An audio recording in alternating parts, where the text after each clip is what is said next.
Ya, terima kasih atas waktunya. Saya kira pertanyaan dari Mas Fikri tadi ya, itu sangat sangat bagus sekali dan ini sebenarnya pertanyaan cukup berat. Kenapa? Karena hingga saat ini belum ada jawaban yang apa istilahnya ya, jawaban yang pasti gitu terkait dengan hal-hal yang dipertanyakan tadi. Pertama adalah hubungan antara sistem pemilu dengan politik uang. Jadi ini sebenarnya isu yang hingga saat ini tidak hanya di Indonesia, itu di banyak negara itu juga sering dipertanyakan. Apakah praktek politik uang itu dipengaruhi oleh sistem pemilu yang diterapkan di sebuah negara? Terkait dengan itu, sebenarnya ada kalau kita bicara politik uang itu ada beberapa faktor penyebabnya. Jadi yang pertama memang faktor kesadaran hukum dari masyarakat. Jadi semakin rendah kesadaran hukum masyarakat, maka potensi terjadinya politik uang dalam pemilu itu semakin besar. Terus yang kedua, faktor yang menyebabkan atau yang turut berkontribusi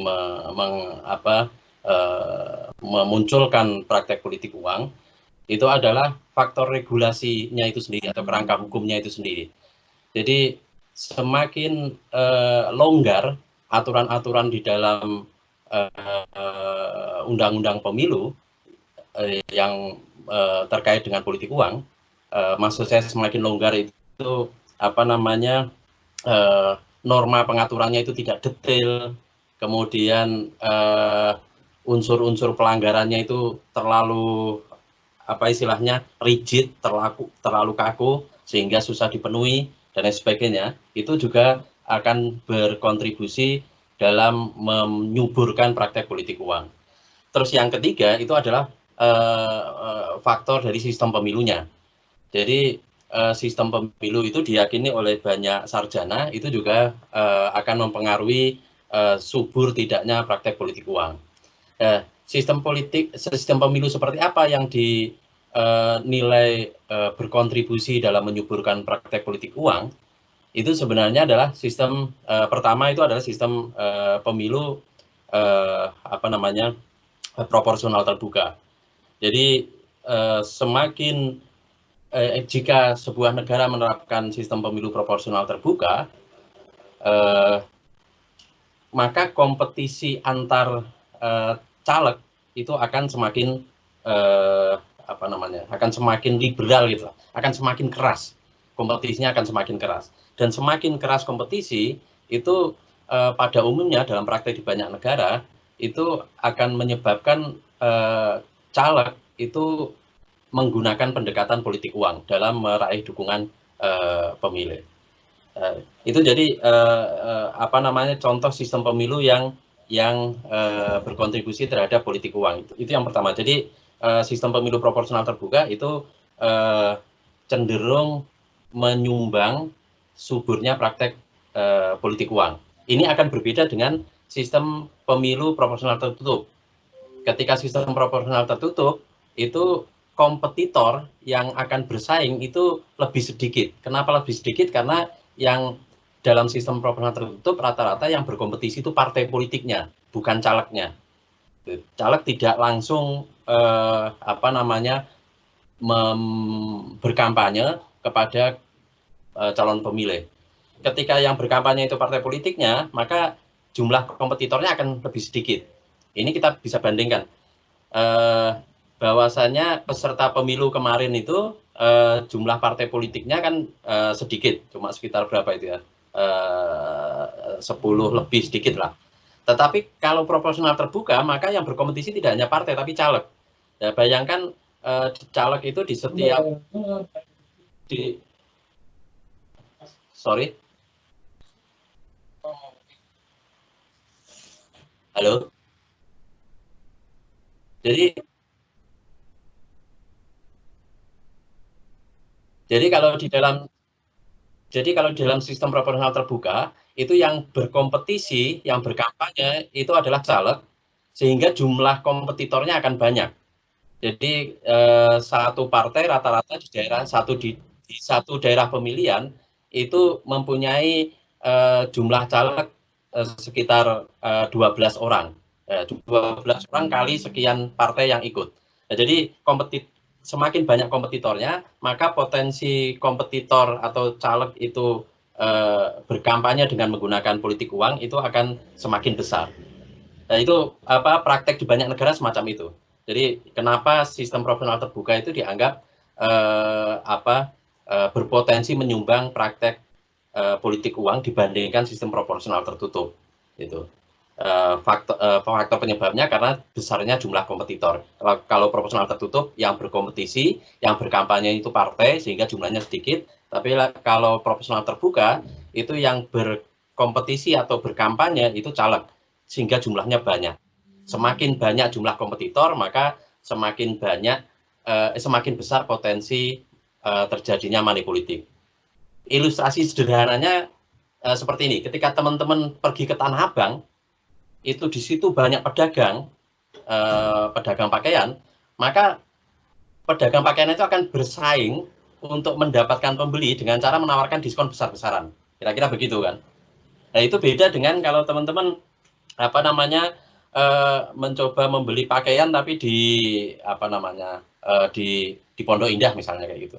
Itu yang jumlah kompetitornya sedikit. Itu diskon-diskonnya itu tidak akan sedahsyat di Tanah Abang. Itu ilustrasinya semacam itu.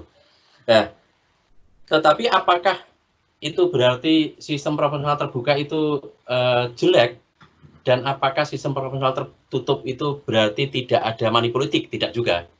Karena itu ada faktor lain yang mempengaruhi, yaitu faktor kerangka hukum tadi itu, faktor budaya hukum juga. Jadi kita bisa tetap menggunakan sistem proporsional terbuka seperti sekarang ini, tetapi harus disertai dengan penegakan hukum yang optimal dari Bawaslu. Terus pertanyaan kedua terkait dengan sistem konversi suara menjadi kursi dengan menggunakan sistem Sainte-Lagu yang sekarang ini diterapkan di Undang-Undang 7 tahun 2017, itu menurut penanya, menurut Mas Vicky, itu dianggap terlalu pro partai besar, sehingga dipertanyakan apakah itu bisa memenuhi asas keadilan pemilu. Itu juga sebenarnya kalau berdasarkan teori dan berdasarkan hasil penelitian dari para sarjana, itu sebenarnya sistem Sainte-Lagu dalam konversi suara menjadi kursi itu relatif lebih moderat dibandingkan dengan sistem konversi suara dengan menggunakan sistem kuota. Jadi sistem kuota itu dipakai di pemilu sebelum di pemilu Orde Baru sama di pemilu awal sebelum 2014 sebelum pemilu 2014. Jadi kalau kita bicara sistem konversi suara menjadi kursi itu ada dua sistem besar. Yang pertama sistem kuota, yang kedua sistem divisor. Bedanya apa? Sistem kuota itu jumlah perolehan kursi partai politik itu didasarkan pada pembagian antara total jumlah suara sah dengan total jumlah kursi yang ada di dapil. Tetapi kalau yang sistem divisor itu sistem pembagian kursi dengan cara membagi perolehan suara partai politik dengan bilangan pembagi yang tetap.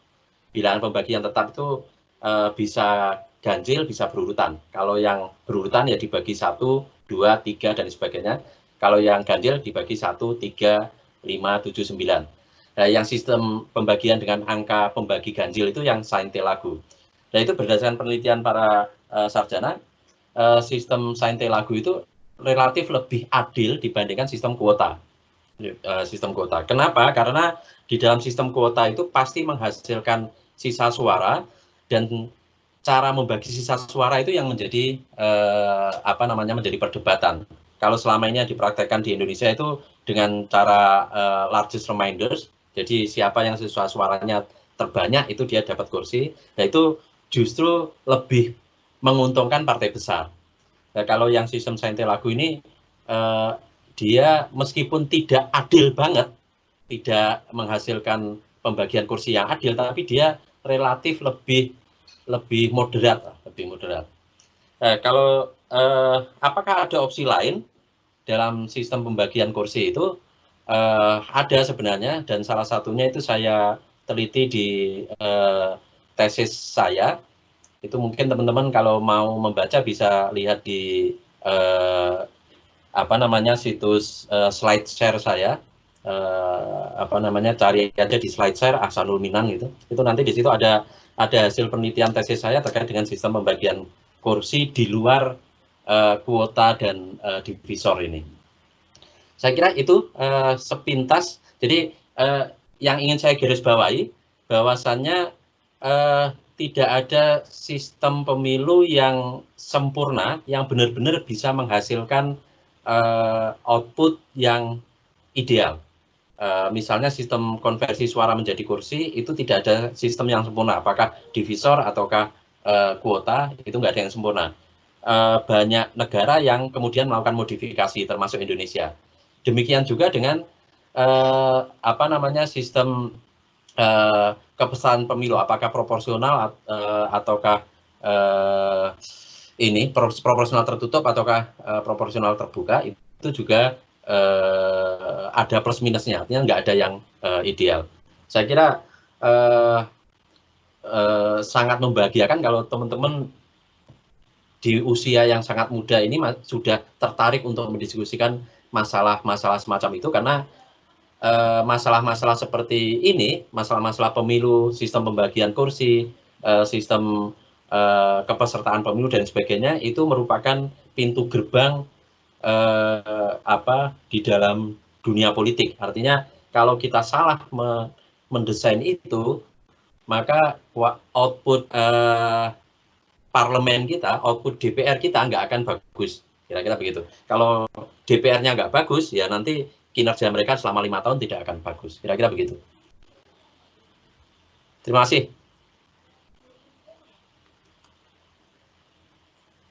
Baik, terima kasih Pak Ahsanul Minan. Selanjutnya ini ya.